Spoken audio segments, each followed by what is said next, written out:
السلام علیکم ناظرین، آپ دیکھ رہے ہیں پروگرام خبر یہ ہے۔ میں ہوں شازیہ ذیشان۔ پروگرام میں سعید قاضی ہیں میرے ساتھ اور اسلام آباد سے رؤوف کلاسرا۔ ناظرین، الیکشن کمیشن نے عوامی نمائندوں کی دولت ظاہر کر دی ہے۔ آج آپ کو یہ پتا چلے گا کہ ہمارے اور آپ کے چنے ہوئے نمائندے کتنے اثاثوں کے مالک ہیں، ہمارے وزیر اعظم صاحب کی کتنی دولت ہے، کتنی جائیداد ہے اور ہمارے نمائندوں کے کتنے اثاثے ہیں۔ لیکن آج ایک خاص خبر رؤوف کلاسرا اپنی ایکسکلوسیو خبر ہمیں دیں گے، ہمارے ساتھ شیئر کریں گے کہ ماشاءاللہ سے ان کے کاروبار بھی اتنے وسیع ہے اور ان کے پاس گاڑیاں بھی بڑی تعداد میں ہے۔ لیکن حیرانگی کی اور افسوس کی بات تو یہ ہے کہ کاروبار کا خانہ جو ہے وہ خالی رکھا ہوا ہے۔ آپ کے اور میرے یقیناً ذہن میں یہی سوال پیدا ہو رہا ہے کہ اتنی جائیدادیں، اتنے جو آپ کی گاڑیاں، اتنے اثاثے بغیر کاروبار کے آخر بن کیسے جاتے ہیں؟ ایسا کون سا فارمولا ہے؟ یہ ذرا عوام کو بھی بتا دیا جائے جو دن بہ دن جن کے اثاثے کم بڑھنے کی بجائے کم ہوتے جا رہے ہیں۔ اس بارے میں آج آپ سے ہم ایکسکلوسیو خبر زیادہ شیئر کریں گے، اسی پر آج ہم بات کریں گے۔ لیکن اس کے ساتھ ہی کچھ اہم خبریں کلاسا صاحب اور قاضی صاحب بھی ہمارے ساتھ شیئر کریں گے۔ سب سے پہلے قاضی صاحب سے بات کر لیتے ہیں، ان کے پاس آج کیا خبریں ہیں؟ شاید پرسوں ہم نے خبر کی تھی اور یہاں بڑا ایک ہاؤ تھا اور بڑے ایک ڈیلیگیشن بڑا ڈگنیفائڈ قسم کا آیا ہوا تھا۔ ترکی کے جو پرائم منسٹر ہیں ان کی کیبنٹ کے لوگ بھی آئے تھے۔ واپس جاتے ہی وہاں ایک آج کل تاریخ ایسی اوپر نیچے ہو رہی ہے جیسے کسی بیمار آدمی کا بلڈ پریشر، تو وہاں جاتے ہی ایک بحران پیدا ہوا۔ 3 لوگوں نے ان کے استعفے دے دیے ہیں، ان کی کیبنٹ میں سے 10 نئے وزیر لے آئے۔ لیکن کچھ دلچسپ تفصیل ہے یہ کیوں ہوا اور کیا ہوا اور یہ کیا کہانی ہے، کیونکہ آج کل ہمارے ساتھ ان کے روابط بھی ہیں اور ہم بڑا رلائے کر رہے ہیں ان پہ، تو ہم دیکھیں گے کہ وہ کس صورتحال سے آج دوچار ہیں۔ اور دوسری خبر بھی آج یہاں نہیں باہر ہی چھپی مگر ہے پاکستان کے بارے میں۔ CNG کی جو بندش کی بات ہے، اس میں 32 لاکھ گاڑیاں اس پہ چل رہی ہیں، تقریباً یہ 80% کے قریب کاریں بنتی ہیں، تو اس کو بند کرنے کی باتیں بھی ہو رہی ہیں اور لمبی لائنیں بھی ہیں۔ یہ کیا پالیسی بنائی گئی تھی 20 سال پہلے، کیسے ہم پلان کرتے ہیں؟ اور اب ایون انٹرنیشنل میڈیا بھی جو ہے ہماری حماقتوں پہ آج کل وہ بات کر رہا ہے، تو یہ 2 سٹوریز آج میں شیئر کروں گا۔ ٹھیک ہے، کلاسا صاحب سے لے لیتے ہیں۔ جی کلاسا صاحب، آپ کیا بتائیں گے؟ جی شازیہ، سٹوریز تو ایک ہے لیکن اس کے ساتھ ایک کامنٹ بھی کریں گے کہ یہ بلاول بھٹو صاحب نے فرمایا ہے اور جو کو ٹھیک فرمایا ہے کہ وہ چاہتے ہیں کہ پاکستان میں اب کوئی کرسچن یا عیسائی وزیر اعظم ہونا چاہیے۔ اس پہ بات کریں گے کہ 73 کے جو آئین میں یہ کلاز رکھی گئی تھی اور یہ بھٹو صاحب نے رکھی تھی ان کے نانا نے، آج کم از کم بلاول میں یہ جرات ہے اور بڑے حوصلے سے انہوں نے بات کی ہے کہ پاکستان میں کرسچن بھی وزیر اعظم ہو سکتے ہیں۔ لیکن میرا سوال جس پہ ہم بحث کریں گے تھوڑی سی اور کچھ سوالات ریز کریں گے کہ صرف کرسچن کیوں، کہ اس ملک میں ہندوز نہیں رہتے، سکھ نہیں رہتے، وہ وزیر اعظم کیوں نہیں ہو سکتے؟ ایک ہی مائنارٹی کی آپ بات کریں، اب سب کی بات کیوں نہیں کر رہے؟ اس پہ بات کریں گے۔ اور جو اہم خبر ہے جو شیئر کرنے والے کہ نیب نے تحقیقات شروع کرنے کا فیصلہ کیا، جو سپریم کورٹ آف پاکستان کی ججمنٹ آئی تھی LPG کوٹا میں، تو اس میں ہم یہ دیکھیں گے کہ نیب اپنے گھر کی صفائی کرنے کو کیوں تیار نہیں۔ وہ کہتے ہیں اپنی چارپائی کے نیچے سے کیوں نہیں یہ کوئی ڈانگ پھیرنے یا یہ جھاڑو پھیرنے کو تیار۔ ان کے اپنے جو یہاں پہ چیئرمین جو LPG کوٹا سکینڈل میں یہ ہیں جنہوں نے لیے ہوئے ہیں، ان سے کیوں خوف زدہ ہے نیب؟ ان کے خلاف کیوں تحقیقات شروع نہیں کرتا؟ اس پہ بات کریں گے۔ ٹھیک ہے، لیکن کلاسا صاحب آج کی جو ہماری مین ایکسکلوسیو خبر بھی آج آپ کی دنیا اخبار میں مین پیج پہ لگی ہوئی ہے۔ صبح جب میں یہ خبر پڑھ رہی تھی تو میں تو آج اس بات میں انٹرسٹڈ ہوئی کہ میں آپ سے یہ پوچھوں، یقیناً جنہوں نے پڑھی ہوگی صبح اخبار میں وہ بھی اس بات میں انٹرسٹڈ ہوں گے کہ اتنی جائیدادیں، اتنی گاڑیاں، اتنے اثاثے آخر کاروبار کے بغیر بن کیسے جاتے ہیں؟ کاروبار کا خانہ جو خالی رکھا ہے ہمارے سیاستدانوں نے، اس کے پیچھے کیا راز ہے؟ شادی جی، بڑی میرے لیے انتہائی حیرانی کی بات ہے جب میں نے کل سارے ایسٹس کی ڈیٹیل پڑھنا شروع کی۔ ایک تو آپ کو پتہ ہے بہت سارا اچھا خاصا تھکا دینے والا یہ عمل ہے کہ ایک آپ اس کے MNA کی یا ایک سینیٹر کا پہلے آپ اس کا نام ڈھونڈیں، نام ڈھونڈنے کے بعد اس کو کلک کریں، اس کے ایسٹس کی ڈیٹیل پڑھیں اور تمام بینک اکاؤنٹس ہیں، پراپرٹیز ہیں، قیمت ہیں۔ ایک چیز میں بتا دوں، کل خاصے لوگوں کو کنفیوژن ہو رہی تھی کہ پراپرٹی کی قیمتیں جو بتائی گئی ہیں، تو بعض لوگ یہ کہتے ہیں کہ جب آپ اس کے FBR کے پاس اپنے جاتے ہیں انکم ٹیکس ریٹرن جمع کراتے وہاں پہ ایکچوئل آپ کو شو کرنی پڑتی ہے۔ اگر آپ نے 20 سال پہلے کوئی پراپرٹی لی تھی اور 100 روپے میں لی تھی تو آپ 100 روپے ظاہر کر دیتے، فیئر انف۔ لیکن یہاں الیکشن کمیشن آف پاکستان کے پاس 2 خانے ہیں. ایک وہ کہتے ہیں کہ آپ کی ایکچوئل کتنی ہے, کتنے میں آپ نے خریدی تھی, اور دوسری یہ ہے کہ آج کی مارکیٹ ویلیو کیا ہے. یہ تھوڑی سی میں کنفیوژن دور کر دوں. کل سوشل میڈیا پہ یہ بہت سارے دوستوں کو اس میں سمجھنے میں پرابلم ہو رہا تھا کہ آپ کیوں یہ کہہ رہے ہیں کہ انہوں نے ایکچوئل کاسٹ ظاہر نہیں کی یا کم ظاہر کی. یہ تو خانہ ہی نہیں ہوتا. وہ ٹھیک ہے FBR کی حد تک ٹھیک ہوگا, لیکن الیکشن کمیشن آف پاکستان کے پاس 2 خانے ہیں. اب آتے ہیں اس پہ اہم چیز کی طرف جس کا آپ اشارہ کر رہے ہیں کہ جو میں پڑھتا گیا موسٹلی سب نہیں ہے, اکثر لوگوں نے اپنے کاروبار اپنے ظاہر بھی کیے, لیکن جو میرے لیے حیران کن بات ہے کہ بڑے بڑے نام ہیں جنہوں نے اپنے کاروبار کے خانے میں کچھ بھی نہیں لکھا, اور جس سے مجھے حیرانی ہو رہی تھی کہ اگر کچھ نہیں لکھا ہوا تو اتنی جائیدادیں کہاں سے بن گئی ہیں, ان کے بینک اکاؤنٹس ہیں وہ کہاں سے آ گئے ہیں. اب مثلا اس میں جو میں نے دیکھا وقار احمد خان سینیٹر ہیں, اور ان کا ہم نے اسکینڈل بھی دیا تھا, وہ آیا تھا پچھلے دن ہم لے کے آئے تھے, جو اس کا نج کاری والا تھا 50 کروڑ روپے والا. اور یہ قاضی صاحب نے میرا خیال ہے سٹوری کی تھی جب یہ لندن میں ان کی 30 ملین پاؤنڈ کی ایک جائیداد کا جھگڑا چل رہا تھا, وہاں پہ باقاعدہ لیگل بیٹل لڑی. تو مسعود فرماتے ہیں میرا تو کوئی کاروبار نہیں ہے, اور کیش میں کروڑوں روپے ان کے بینک میں پڑے ہوئے ہیں. ان کی بہادری دیکھیں, ان کی دیدت دلیری دیکھیں کہ ان لوگوں نے بیٹھ کے کلیئرلی لکھا ہے کہ ہمارا کوئی کاروبار نہیں ہے. کا بھی کوئی کاروبار نہیں ہے, لندن میں ان کے گھر ہے, لندن میں, لاہور میں, اسلام آباد میں, لیکن ان کا بھی کوئی کاروبار ظاہر نہیں کیا گیا. ان کی بھی لندن میں پراپرٹی کیسے بن سکتی ہے کاروبار کے بغیر؟ بالکل ایگزیکٹلی, ان کا بھی رحمان ملک صاحب کا بھی کوئی کاروبار نہیں ہے, نہ پاکستان میں ہے نہ وہاں پہ, لیکن لندن میں بھی پراپرٹیز ہیں, ان کے بینک اکاؤنٹس بھی ہیں. ان کی دیدہ دلیری دیکھیں اور اس ملک کے آپ قانون کی کمزوری دیکھیں اور ہمارا رونا دیکھیں, اس سے زیادہ بڑا شیم نہیں ہو سکتا. ان لوگوں نے کھل کے کہا ہے کہ ہمارے کوئی کاروبار نہیں ہے, ہمارا کوئی ایسا کوئی لین دین نہیں ہے, لیکن ہماری یہ پراپرٹیز ہیں جس میں سونا ہے, زیورات ہیں, زمینیں ہیں, جائیدادیں ہیں, گھر ہیں, پلاٹس ہیں. اچھا ہمیں کوئی اس پہ اعتراض نہیں, فیئر مین سے ترقی کرنا, اپنے لیگل بیس سے اپنی جائیداد بنانا, اپنا ٹیکس پراپر طریقے سے دینا, کوئی پرابلم نہیں ہے. لیکن آپ یہ کہہ رہے ہیں ہمارا کوئی کاروبار بھی نہیں ہے. ایک بڑا انٹرسٹنگ کاروبار ہے شازیہ اس میں, جو میں نے کل نوٹ کیا, تقریباً موسٹ آف جو MNAs یا اس میں سینیٹرز میں مجھے لگا زیادہ سینیٹرز میں آئے کہ یہ اسٹاک ایکسچینج میں بھی ان کا پیسہ لگا ہوا ہے. آج ہمیں سمجھ آ رہی ہے, جو قاضی صاحب نے بھی ایک دفعہ بات کی تھی کہ اسٹاک ایکسچینج کو کیوں نہیں یہاں پہ ٹیکس کیا جاتا, کہ اسٹاک ایکسچینج کی طرف یہ گئے ہی نہیں ہے, اور ان میں موسٹلی MNAs سینیٹرز کا پیسہ جو ہے یا ان کی انویسٹمنٹ جو اسٹاک ایکسچینج میں لگی ہوئی ہے. ہمارے پارلیمنٹیرین جو ہمارے منسٹر اسٹاک ایکسچینج میں ان کا اچھا خاصا مال ہے. قاضی صاحب اچھا پہلے تو کلاسر صاحب ایک تو اسٹاک ایکسچینج کی میں بات وضاحت کر دوں کہ یہ جو second best performing stock exchange یہ بنا کیوں, وہ اس لیے کہ ہم سورس نہیں پوچھتے, بلیک منی کا وہ ایک جو ہے آماجگاہ ہے, پہلی بات تو یہ. لیکن بہت سی باتیں 2 باتوں نے حیران کیا. ایک PTA کے ہیں MNA, انہوں نے اپنے گھر 1 ارب روپے کا شو کیا ہے F7 اسلام آباد میں. وہیں گھر ہے قبلہ ضیاء الحق کے جو فرزند ارجمند ہیں, جو کیا ایجاد الحق صاحب, ان کا گھر 16 لاکھ کا 40,000 کا ہے. یہ کون سا 16,40,000 کا گھر ہے, کہ یہ کئی پرانی قیمت تو نہیں انہوں نے بتا رکھی. ایک تو یہ, اور دوسرا یہ کہ جو یہ ایک بات وضاحت کر دیں ذرا, تھوڑا سا غلط فہمی ہو رہی تھی کہ جب آپ نے یہ سٹوری کہی نا کہ لوگوں کے خانے خالی, میاں نواز شریف صاحب یہ ان کی فیملی کے کاروبار تو ہیں, وہ تو کاروبار ایک پرانی, لیکن میں ایک بات اور بتا دوں ذرا آپ ذرا سنیے. جب میاں صاحب نے اپنے اثاثے ڈکلیئر کیے مئی میں, جب وہ الیکشن کے کاغذات انہوں نے جمع کروائے تو وہ 261.6 ملین کے تھے, اور اب تقریباً مئی سے لے کے اب تک جو انہوں نے کیے ہیں یہ 1.71 بلین کے ہو گئے ہیں. تو اس میں بھی ہمیں ایک خاصی رائز نظر آتی ہے. مگر میں کلاسر صاحب آپ کی بات پہ, یہ بالکل ٹھیک ہے, جائز طریقے سے آپ پیسے کمائیں, آپ کو کمانے چاہیے, مگر جائز طریقے صرف کاروبار سے کیوں مخصوص ہیں؟ ایک آدمی جو بیٹھ کے یہ میز بناتا ہے وہ ناجائز ہے, اور اگر وہ جائز ہے تو اس میں روٹی کیوں نہیں ملتی؟ کہ ایک آدمی جو نیچے گندم بوتا ہے, جس کی ہم چاولوں کی آدھی پلیٹ کھا کے اٹھ جاتے ہیں, آدھی چھوڑ جاتے ہیں, اسے کھانے کو نہیں مل رہی ہوتی. تو یہ جائز طریقے کیوں مخصوص ہیں ان لوگوں کے لیے جو حکومتوں سے قریب ہیں, جو بینکوں سے قریب ہیں, جو ذرائع پیداوار پہ قابض ہیں؟ ان ذرائع پیداوار کو جو دولت میں تبدیل کر رہے ہیں ان کا پیٹ نہیں بھرتا. ان کے 51% بچے جو ہیں وہ سٹنٹڈ گروتھ ہے ان کی, علاج کروانے کے لیے ان کے پاس پیسے نہیں ہے, بچوں کو تعلیم دینے کے لیے, اور وہ 17 گھنٹے محنت کرتے ہیں. یہ کون سا کام ہے جو صرف مخصوص ہے 0.1% لوگوں کے لیے, کہ جو ہمیں اربوں میں آ کے اپنے اثاثے بتائیں؟ اور پھر یہ تو وہ ہیں جو انہوں نے بتائے ہیں. ابھی بہت سے لوگوں نے تو سوائے شہباز شریف صاحب کے, ابھی میں نے سارا نہیں پڑھا, انہوں نے بتایا ان کے گھر لندن میں بھی ہے, اس کی انہوں نے مالیت بھی اس میں درج کی ہے.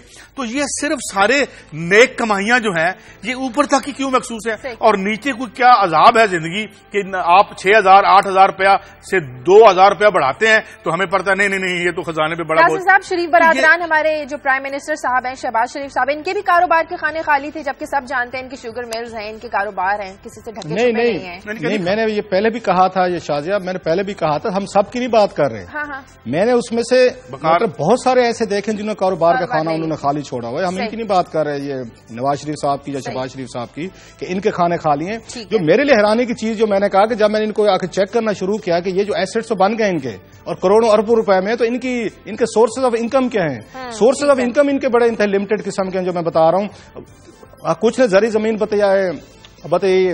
بتائیے, کچھ نے اسٹاک ایکسچینج کا بتایا. ہاں, کچھ لوگ ہیں جنہوں نے بتائے ہیں ہمارے سی این جی اسٹیشن ہیں, ہماری فلور ملز ہیں, ہمارے کچھ دودھ دہی کے کاروبار ہیں, اس طرح کی چیزوں نے بتائی ہوئی ہیں. ایک چلاکی کا کام کیا گیا اس میں پورے اس کھیل میں, جو عام لوگوں کو تھوڑا سا مجھے بریک لینے دیں. یہ چلاکی کا کھیل کیا ہے یہ ضرور ہمارے ساتھ شیئر کریں, لیکن پروگرام میں وقت ایک بریک کا. بریک کے بعد واپس آتے ہیں.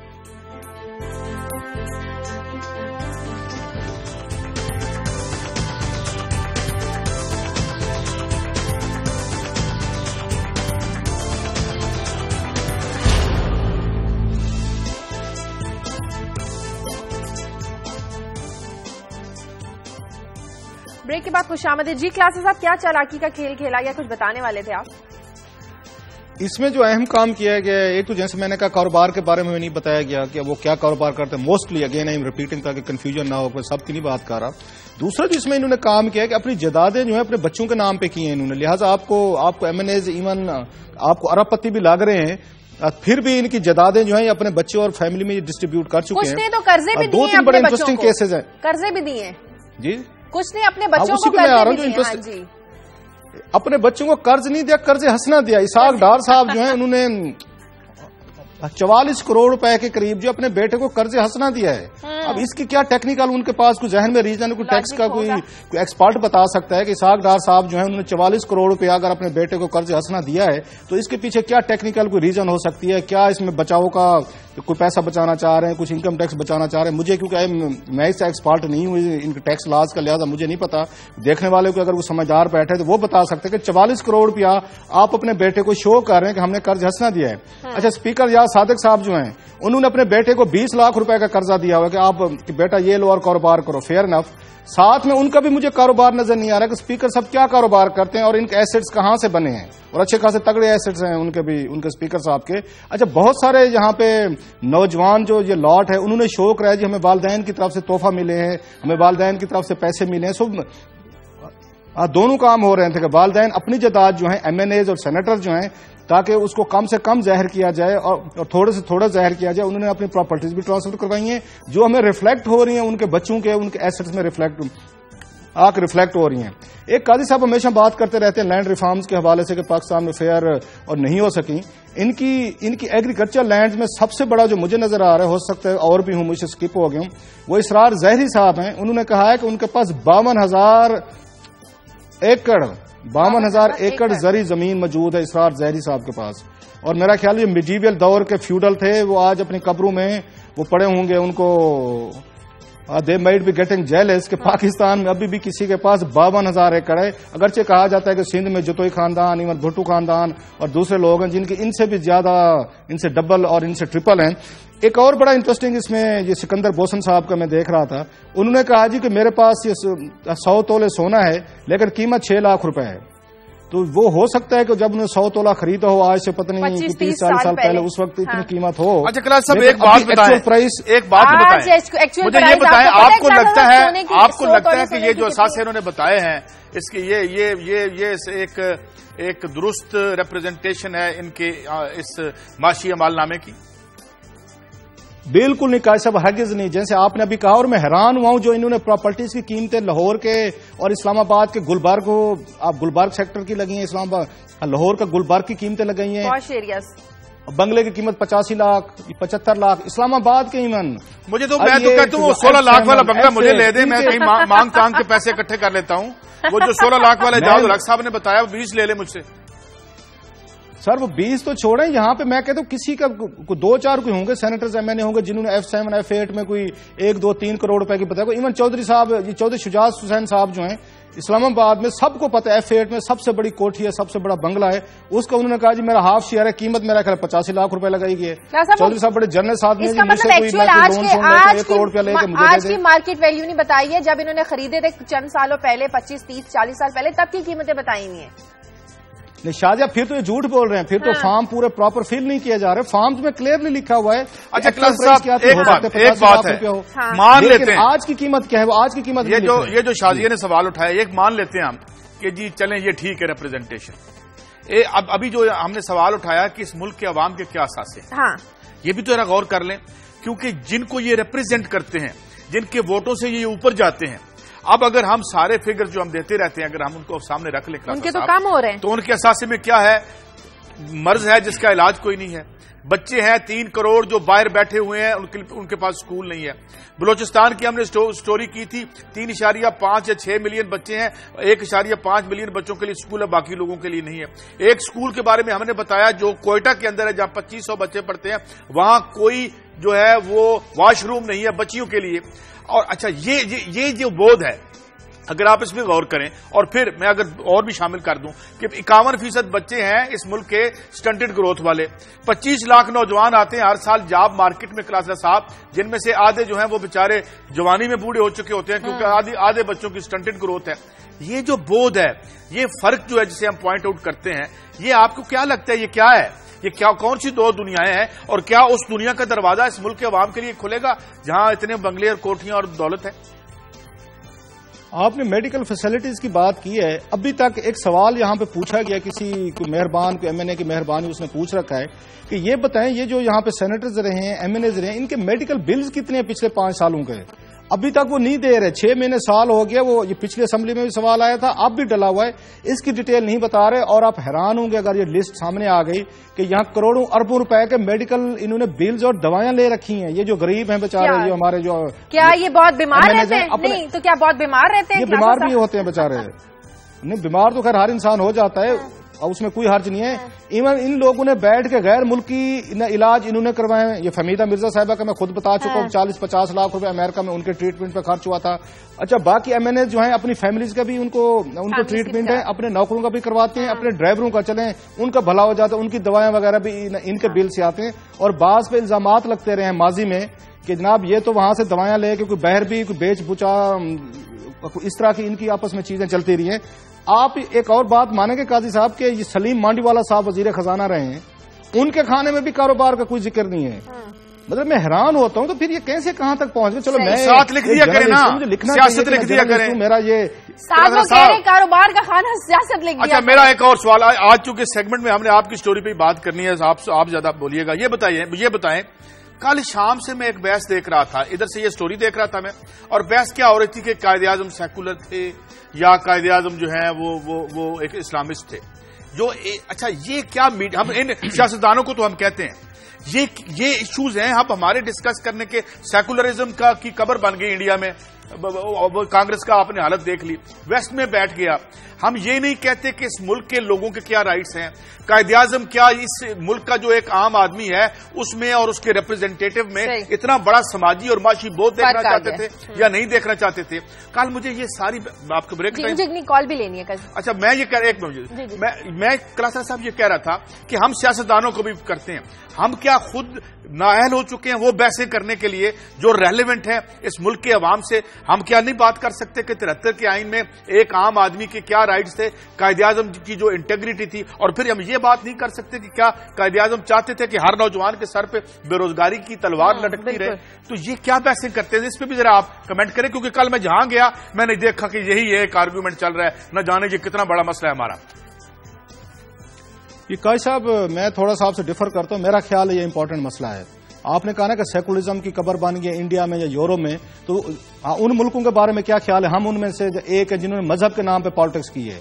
آپ یہ پاکستان کا بھی حال دیکھیں، اگر آپ نے یہاں پہ لبرل ویلیوز یا کسی حد تک آپ نے ٹالریشن کی طرف آپ نہیں گئے، اور 73 کے آئین میں جس طریقے سے ہم نے پروویژنز ڈال دی ہیں کہ صرف یہاں پہ مسلمان انسان رہتے ہیں، انہیں کوئی حق ہوگا آگے بڑھنے کا، ترقی کا یا دوسری چیزوں کا. اپنے حال ہم دیکھ لیں کہ جو تباہی ہماری ہوئی ہے تو وہ بھی سب کے سامنے. اگر سیکولرزم فیل ہوئے ہیں، ہمارے ہاں فیل ہوئے ہیں، انڈیا میں فیل ہوا سیکولرزم یا اگر لبرلزم جو ہے پاکستان میں غلط میننگ میں لیا گیا ہے ہمیشہ سے. یہ سمجھا کہ اللہ دینیت کو سمجھ لیا گیا کہ جو لوگ مذہب پہ بلیو نہیں رکھے وہ سیکولر ہوتے. میں آخری بات کہتا ہوں، آپ اس پہ آئیے گا کلاسر صاحب.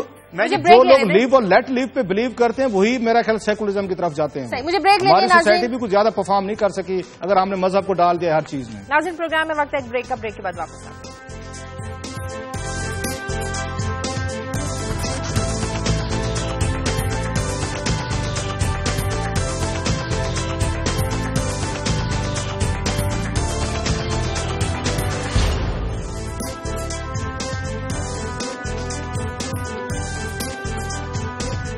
خوش آمدید. ایک کالر ہیں ڈیرہ غازی خان سے اعظم. ہیلو السلام علیکم. جی وعلیکم السلام. جی بولیے. میں ڈیرہ غازی خان سے بول رہا ہوں اعظم. جی ایک ریکویسٹ یہ کرنی تھی کہ ہمارا زرعی ملک ہے اور یہاں پر حالت یہ ہے کہ کسان اپنے پروڈکٹ جب بیچنے جاتا ہے تو قیمت اس کی مرضی کی نہیں ہوتی اور جب زرعی ادویات خریدنے جاتا ہے تب بھی قیمت اس کی مرضی کی نہیں ہوتی. یہ المیہ ہے. اب یہ انکشافات دیکھ کر کہ ہمارے سیاستدان کیا کر رہے ہیں جن کے کاروبار نہیں ہے اور اربوں کی پراپرٹی ہے، حیرت سے زیادہ فرسٹریشن ہو رہی ہے. میرے بچے اگر اچھے نمبر لینے کے باوجود اچھی یونیورسٹیز اور کالجز میں داخلے صرف اس لیے نہیں لے سکے کہ ہمارے پاس اتنے پیسے نہیں تھے. اور یہاں سیاستدانوں نے اتنی بندرباٹ کی ہوئی ہے بچوں کو 40 کروڑ روپے کے قرض حسنہ دیے جا رہے ہیں. یہ صورتحال دیکھ کر بہت شکریہ اعظم. اسی فرق کی ہم بات کر رہے ہیں. کلاسر صاحب وہ کہہ رہے ہیں کہ جی ہمارے بچے نمبر بھی لے لینا اچھی یونیورسٹیز میں داخلے نہیں لے سکتے کیونکہ پیسے نہیں، کیمبرج میں اور وہاں نہیں بیچ سکتے اور ہمارے پاس 40 کروڑ روپے بھی نہیں ہے اور ہم محنت کرنے والے لوگ ہیں. یہ لوگ قرض حسنہ دے رہے ہیں. آگے بڑھتے ہیں. صاحب میں ایک بات تھوڑا سا I think I am miss understood. میں کوئی سیکولرزم یا اس کے حامی نہیں ہوں. میرے صرف اتنا نقطہ نظر ہے کہ دو رائٹ ہیں جو پاکستان میں جو پہلے اکٹھے تھے یہ ویسٹ کے ساتھ تھے. یہ سارے آج فنڈامنٹلسٹ جو تھے یہ ساری پارٹیاں اس کے ساتھ لڑ رہی تھی شامل ہو کے. اب یہ دو اب رائٹ میں سپلٹ ہو گئی ہے. اب یہ بھی رائٹ. میرا ایشو یہ ہے کہ جماعت اسلامی سے لے کے سو کال جو لیفٹ متوفی لیفٹ ہو گیا پیپلز پارٹی والا ان کے منشور اٹھا لے. منشور اکانومی کا ایک ہے. انہوں نے ایک پہ سیکولر کی انہوں نے لیبل لگا دیا ہے، ایک پہ انہوں نے جو اسلامسٹ کا لگا دیا ہے. اور نیچے جو یہ ابھی کالر کہہ رہا تھا کہ اپنے بچوں کو وہ نظام جاری و ساری دونوں رکھے ہوئے ہیں کہ جس میں اپنے بچے کو تو آپ 40 کروڑ روپے دے دیں اور دوسرے بچے کو پولیو کے قطرے نہ ملیں یا وہ بےچارہ خسرے سے مر جائے. تو یہ واردات ہے جو سیکولرزم اور ان جعلی بحثوں میں ہمیں الجھا کے یہ کر رہے ہیں. اور اصل جو ایشو ہے کہ عام آدمی کے منہ میں روٹی کیسے ڈالنی ہے، علاج کے لیے اسے گولی کیسے دینی ہے، چھت کیسے دینا ہے، اس پہ یہ سارے ایک ہیں. لہٰذا اگر اس بات پہ ایک ہیں تو باقی لڑائیاں ان کی جعلی ہیں. دس از مائی پوائنٹ آف ویو. آگے بڑھتے ہیں. کیسا نہیں اس پہ کچھ کمنٹ کریں. ایک شازیہ میرا خیال ہے امپورٹنٹ ایشوز ہیں تھوڑا سا اس پہ میرا خیال ہے فردر کچھ اور فیکٹس ہیں. آگے بڑھنے سے پہلے ہم اس طرح کی ڈیبیٹ تو کرتے رہیں گے. ایک تو قائد صاحب اس پہ ڈیبیٹ ہونی ضروری ہے. یا آپ جو کہہ رہے ہیں کہ ڈیبیٹ کی ضرورت نہیں ہے، سیکولرزم لبرلزم یا مذہبی آپ جماعتیں جس طرح کی پالیٹکس کرتی ہیں یہ لوگوں پہ امپیکٹ کرتی ہیں، آپ کی سوسائٹیز کو کریٹ کرتی ہیں یا ان کو ڈسٹروائے کرتے ہیں. ہم دیکھ چکے ہیں ہمارے 73 کے آئین کے بعد جو کمپلیکیشن پیدا ہوئی. ابھی اسٹوری پہ آئیں گے، اسٹوری میں کامنٹ کریں گے بلاول کو آج یہ محسوس ہو رہا ہے کہ اس کا نانا نے غلط کیا تھا، جو کہ اچھی چیز ہے کہ وہ ریئلائز کر رہا ہے کہ ZAB سے غلطیاں ہوئی تھیں. یہ ڈیبیٹ جاری رہنی چاہیے. اگر اس کو اینڈ کر دیا تو آپ آگے نہیں بڑھیں گے. آج اس کو بلاول کو کہیں نہ کہیں احساس تو ہوا ہے کہ 73 کا آئین جنہوں نے بنایا تھا انہوں نے بہت ساری میسو اس میں غلطیاں کی تھی جن کو ریموو کرنے کی ضرورت ہے. میں ذرا ایسڈ پہ تھوڑا سا کوئکلی اس پہ جاتے. وہ کہہ رہے تھے نا ہمارے دوست وہاں سے ڈیرہ غازی خان سے، وہ بڑا عام سی ایک یہ محاورہ کہا جاتا ہے اگر غریب کا کتا ہوتا ہے وہ کتا ہوتا ہے، امیر کا کتا ٹامی ہوتا ہے. یہ والا حساب ہو چکا ہے. وہ جو کہہ چکے تھے یہاں پہ کہ غریب کے لیے کچھ ہمارے ہاں ڈفرینٹ پیرامیٹرز ہیں، ڈفرینٹ چیزیں ہیں. اب ملک کے دو خزانہ کے وزیر ہیں. ایک سلیم مانڈی والا صاحب کا کہہ رہا ہوں کوئی وہ کاروبار نہیں دکھا رہے. اور جو ان کے دور میں لٹ مار ہوئی تھی وزیر خزانہ کے طور پر آخری 15-20 دنوں میں وہ پاکستانی تاریخ میں کالے دنوں کے طور پر یاد رکھی جائے گی. وہ ابھی تک بیٹھے ہوئے ہیں سینٹ میں. جہاں سینٹورس پہ باقاعدہ وہ ہے ان کا سنیما ہاؤس ہے بہت بڑا. وہ پاکستان میں بزنس ہے ان کا سنیما کی. یہ جتنی بھی فلمیں ہیں باہر سے امپورٹ وغیرہ تو وہی دکھاتے رہتے ہیں لیکن کاغذات میں نہیں دکھائیں گے. ان کا سب سے بڑا ہے یہ لوگوں کو فری ٹکٹس بھی بھیجتے رہتے ہیں سینٹورس سے. وہ جاتے رہتے ہیں. مانڈی والا صاحب خود جا کے ڈسٹریبیوٹ کر کے آتے ہیں کہ حضور آپ تشریف لائیں. ملک کا خزانہ کا جو وزیر رہا ہے وہ آج کل بیٹھ کے سنیما کی ٹکٹیں بیچتا ہے یہاں پہ. تو یہ تو اس ملک کی حالت ہو چکی ہے. اور دوسرا کہتے ہیں خزانہ کا وزیر کہ میں نے 44 کروڑ روپیہ اپنے بچے کو دے دیا ہے. 2-4 لوگوں کو اور وہ قرض حسنہ دیا ہے. 2-4 لوگوں کے ایسٹ پڑھتے ہوئے قاضی صاحب میں تو بے ہوش ہونے والا تھا. ایمانداری سے بتا رہا ہوں کہ میں پوری فہرست نہیں پڑھ سکا. چودھری جعفر اقبال گجر صاحب ان کے اگر آپ کو ٹائم ملے سر اس پہ آپ ECP کے اس پہ جائیں, پڑھتے پڑھتے آپ کا سانس آپ پہ چڑھ جاتا ہے, آپ کو پانی پینا پڑتا ہے, بریکس لینے پڑتے ہیں, جداد نہیں ختم ہوتی. میں پانی پی لوں میرے خیال میں. سینیٹر طلحہ محمود صاحب پڑھنے سے پہلے پیجیے گا. ایسے سینیٹر طلحہ صاحب ہیں, ان کی پڑھنے پتہ نہیں, میں حیران ہوتا ہوں. وہ ٹالسٹائی نے کہا تھا نا کہ بڑی خوبصورت بات کہ انسان کو آخر پہ کتنی زمین چاہیے قاضی صاحب, ہاؤ مچ.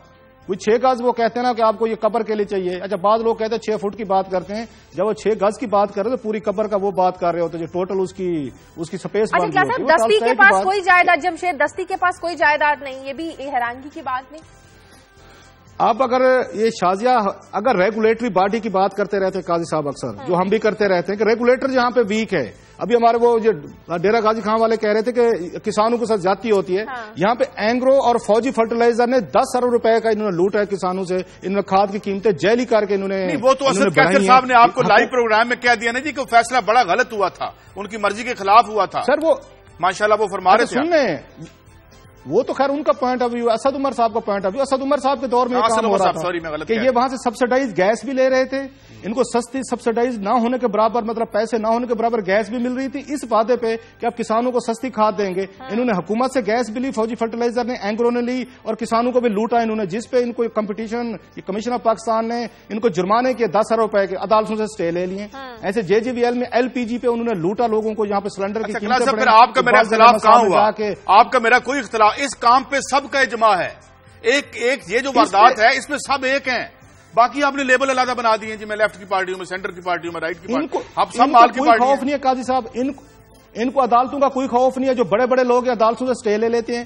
میاں نواز شریف صاحب کو آج تک وہ دیکھ لیں, 4 ارب روپے کا جو کیس ہے لون واپس کرنے کا, وہ 18 سال سے اسٹے پہ چل رہا ہے. ہر بڑا آدمی جاتا ہے, بڑا بڑا وکیل ہے, وہ جا کے اسٹے لے لیتا ہے, 2-4 کروڑ پہ ان کو فیس دیں. اب کمپٹیشن کمیشن آف پاکستان نے ان کو فائن کیے ہیں, اینگرو کو بھی کیا ہے, فوجی فرٹیلائزر کو انہوں نے اسٹے لے رکھے ہیں. ایسے اقبال زیڈ احمد نے LPG سلنڈر پہ قیمتیں غلط کہہ رہے تھے, خالد مرزا صاحب کو بہت بڑے آدمی ہیں, جرمانہ انہوں نے کہا ہے وہ فیصلہ ہی غلط ہوا تھا. آپ وہ کہہ رہے تھے نا اسد عمر صاحب کہ جی وہ تو فیصلہ ہی بڑا غلط کر دیا کیونکہ ان کے خلاف ہوا تھا. اب جو ان کے خلاف کوئی ریگولیٹری پارٹی فیصلہ کرتے وہ غلط, جو غریب آدمی بیچارہ موبائل فون چوری کرتے ہوئے پکڑا جائے اس کا فیصلہ ٹھیک. مجھے بریک لینی ہے کلاس, مجھے بریک لینی ہے. پروگرام میں وقت ہے ایک بریک کا. ناظرین بریک کے بعد واپس آئیں گے, کچھ مزید اہم خبریں بھی آپ کے ساتھ شیئر کریں گے. ٹھیک ہے.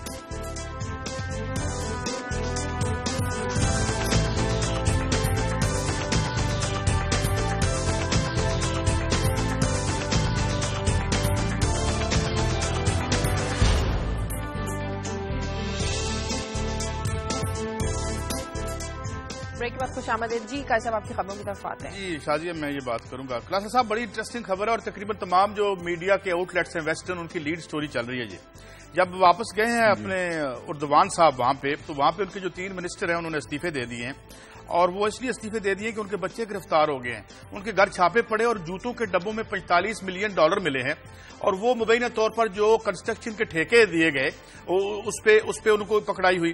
اچھا اب اس میں ایک وزیر صاحب موصوف جو ہیں, اچھا ایک وزیر وہ یہاں بھی آئے ہوئے تھے, ظفر کالحان نام ان کے, اکانومی کے منسٹر تھے, انہوں نے بھی استعفیٰ دے دیا ہے. اور ان میں سے ایک وزیر نے یہ کہا ہے کہ PM صاحب یہ آپ بھی استعفیٰ دے دیں. اس کی وجہ یہ ہے کہ جو زیادہ تر ٹھیکے تھے یہ آپ نے دیے تھے. اچھا اس کے ساتھ انہوں نے 80 پولیس والے جو انویسٹیگیشن کر رہے ہیں اس سارے اسکیم کی, تو وہ اس کو بھی انہوں نے سیک کر دیا ہے, اور سیک کر رہے ہیں, جو اندر ایک لڑائی شروع ہوگی. اب میں تھوڑا سا آپ کو یہ عرض کروں کہ ان کے ساتھ یہ ہوا کیوں ہے.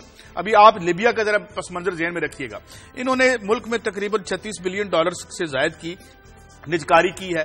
اس کے بعد وہاں پہ اس وقت ترکی کی حالت یہ ہے کہ 50% دولت 20% لوگوں کے پاس ہے, 30% پڑھے لکھے نوجوان بے روزگار ہیں. تو یہ جتنا اکنامک ماڈل تھا جو ایک دم سے یورپ میں بیٹھا, جو کہ ترکی میں دیر بعد بیٹھا, وہ وہاں بیٹھا, اور ساتھ کرونی کیپیٹلزم سامنے آ گیا کہ اپنے لوگوں کو وہ ٹھیکے دے رہے ہیں. تو یہ جو ایک صورتحال ہے اس سے ہمیں بھی سبق سیکھنا چاہیے.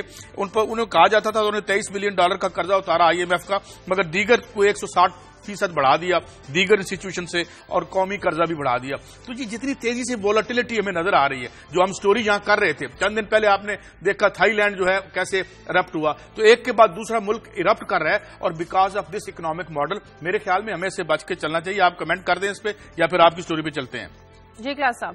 قاضی صاحب آپ کے ذہن میں کون سا اکنامک ماڈل یہ سوٹ کرے گا دنیا کو یا پاکستان کو؟ نیو لبرل اکنامکس تو بیٹھ گئی، یہ خود مان رہے ہیں وہ. آپ فائنینشیل ٹائمز پڑھ لیں، اکانومسٹ پڑھ لیں، جنہیں آپ ان کا internal bulletin of western ruling class کہتے ہیں نا.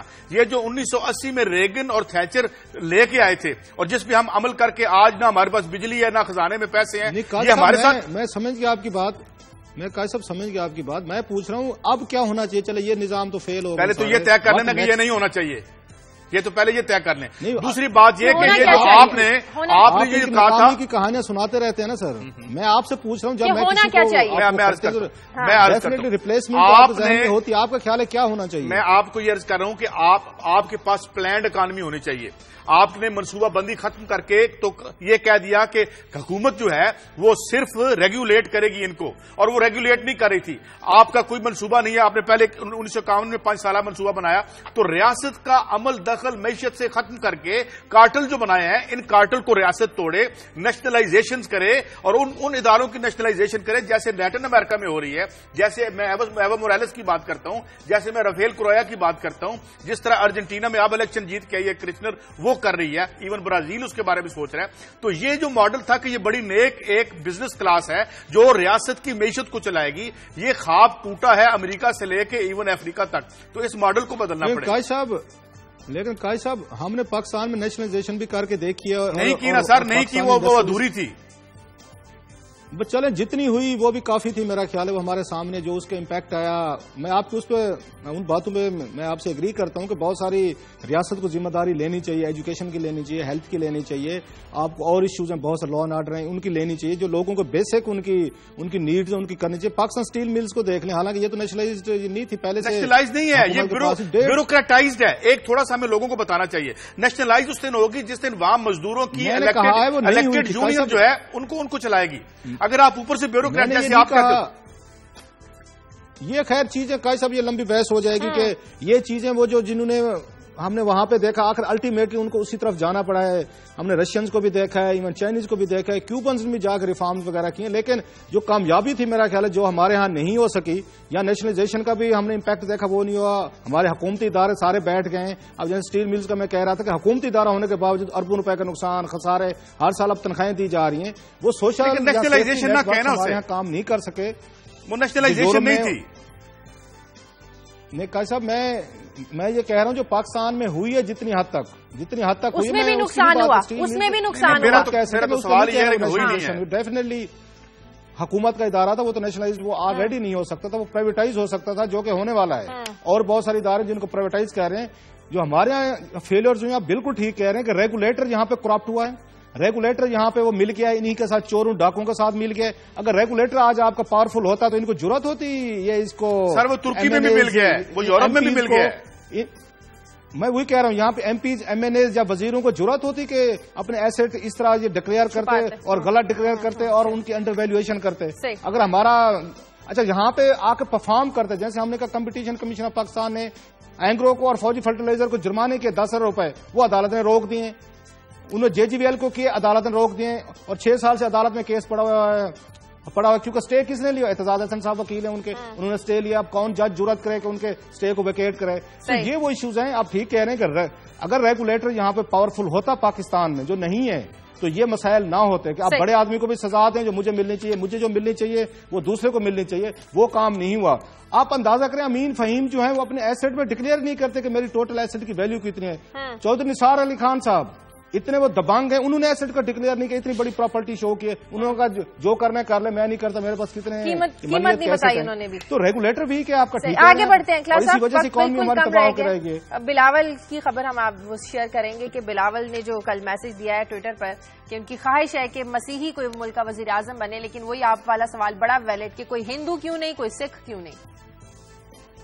شاہجہاں کہ پہلے تو میرا خیال ہے بلاول کو اپریشیٹ کرنا چاہیے. اچھی بات کی ہے پاکستان میں پہلی دفعہ کسی ایک پارٹی کے سربراہ نے، وہ بچہ ہے جوان ہے بوڑھا ہے جو بھی ہے، لیکن بات اس نے بڑی اچھی کی ہے بلاول نے اور بڑی ریزنیبل بات کی. مجھے تو ذاتی طور پر بہت خوشی ہوئی ہے کہ 73 کے بعد کسی نے، میں لیڈرز کی بات کروں جو پارٹی بڑی پارٹیز کے لیڈر ہیں، اتنی جرت کا مظاہرہ کیا ہے کہ انہوں نے کہا کہ یہاں پہ کرسچن کو بھی وزیر اعظم ہونا چاہیے. اور یہ جو کلاس ڈالی گئی تھی بھٹو صاحب نے ڈالی تھی 73 کے کانسٹیٹیوشن میں کہ جو آپ کا وزیر اعظم صدر ہوگا وہ آپ کا یہاں پہ آپ کا وہ ہوگا صرف مسلمان ہوگا. آپ نے اتنے بڑے طبقے کو پاکستان کی جو آپ کی آبادی تھی جو پیٹریاٹک تھے, اس میں کرسچن تھے, ہندوز تھے, سکھ تھے, دوسرے ہمارے مائنارٹیز کے بھائی تھے جنہوں نے اس ملک کے لیے قربانیں دی ہیں, انہوں نے آگے جانیں دی ہیں. ہمارے کرسچنز کے آپ ان کا رول اٹھا کے دیکھ لیں, چیف جسٹس تک ہمارے رہے ہیں جو یہ مائنارٹی سے تعلق رکھتے تھے, ہیلتھ میں ان کا دیکھ لیں, ان کا سروسز دیکھ لیں, عام لائف میں ان کا رول دیکھ لیں. لیکن بلاول صاحب سے میری ریکویسٹ ہے دوبارہ ٹویٹ کریں.